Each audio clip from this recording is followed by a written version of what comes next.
My sister told me her last words, do everything you can to survive, that you can tell.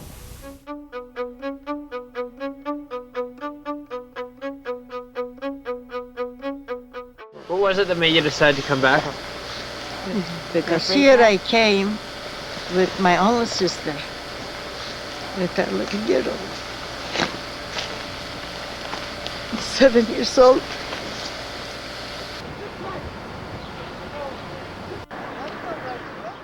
I encountered anti-Semitism when I was 7 years old. My mother always said, go down to the yard and play. There are other children.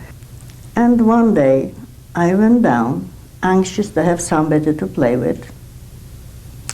His girl, mine age, I started to talk to her if she wants to play with my ball. She said to me, je ne vais, I don't play with Jews, and came close to me and spat in my face. I was shocked. What did she do to me? I didn't do nothing to her. What is it? Hello. Pani jest Koblewska? Tak. Jak pani się nazywa? Zosia? Co? Pani jest Zosia? Nie Zosia. Zosia Skoblewska? Nie Zosia, Halina. Halina. A to jest siostra pani Zosia? So this is the girl I used to play here. She's her? That's her. That's her. In my 5th grade, we had a geography teacher by the name of Mrs. Novak. She was saying, I want you to know, you Jewish kids, there will come a day that you won't have anything to eat. In the war, many times, her words came to my mind, and it came a day for us. Who would imagine what is awaiting us? I went out from the ghetto and smuggled in. I was among those young smugglers, buying food, bringing in, selling it in the ghetto, running back out, in and out. I was the whole supporter, what supported the family. I went out once a day, sometimes twice a day. Bought food, kept it in my coats, wherever I could. I just ran through the guards when they were busy with other things. And they shot after me, you know, and they catched me, they beat me. But I went on.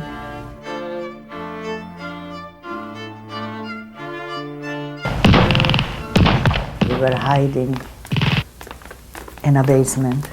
Sure enough, they came in full force that day. I asked, where is the child? The child was playing downstairs in the yard. I ran, took her, and I hold her to me. And I figured, what can I tell a child like this? She was only 6 years old by then. Through the walls, you could hear people on the street crying, noises, Germans, come down. And we heard a rouse, everybody out, hand hoch, up your hands, take nothing with you. The trees, the houses, the ground was burned under our feet. Branches fall from the trees. I had to protect the little girl that a burning branch will not fall on her. They took us down to the wagons. And we were pushed in the wagons one by one. We were like pressed to each other like herrings on a barrel. I took position near the little window, closed with iron bars. I was looking out from the window, and I saw Polish women with carriages, with babies. I couldn't take it. I used to say to my sister, I don't care about me, but let's throw out the kid out of the window. We knew that we were going to that. We knew that we were going to Treblinka. We didn't know about Majdanek. And we were disputing, you go first, I go first. We didn't go. Till the little child was fainting. This was the worst moment in my life. I couldn't help her. So we kissed her with our lips to revive her. The wagons opened. They let us out on the field, big field. We saw the barracks far away. They put up pails with water for the people to revive themselves. Nobody knew the reason why they giving us water. But the reason was that to revive ourselves, to be able, like not to carry us to the crematoriums, but to go on your own. Assembling the people to work was a Jewish couple, a Czechoslovakian man. He noticed my sister. He went over and he said to her, listen to me, you have a chance. And she said, you want me to abandon my child? My sister pushed me away. He grabbed my arm, pushed me in the last of the 100 people. I cried. When I was there, my sister ran over to me with a piece of sugar. And I said to her, keep the sugar for the child. And she said to me, remember, do whatever you can to survive, so you can't tell. With these words, they marched us off. We were taken out by train. We didn't know where. We were, I think, a few hundred, and we came to Auschwitz, to Birkenau, in the middle of the summer, 1943. We arrived again, selections. Me, the young 3 girls that were selected to go to work. My number is 48378. Our numbers are made one after the other. I remember one had 79. The other one had 80, and the fourth one had 81. They're all dead. In Birkenau, I was there, and it was terrible. The Germans started to select us.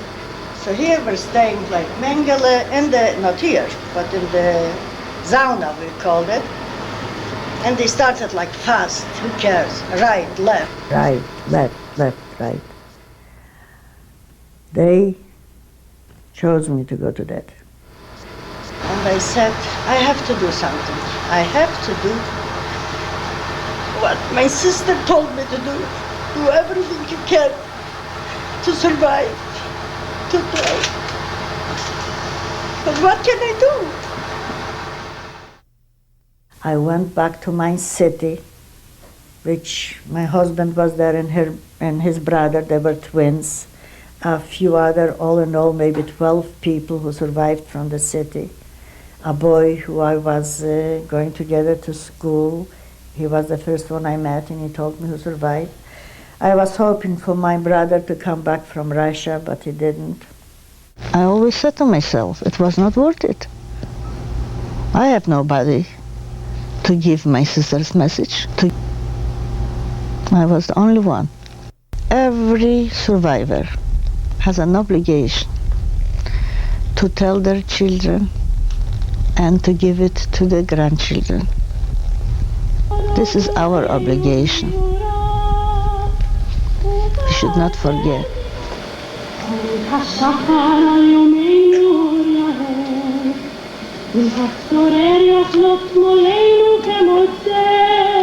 Che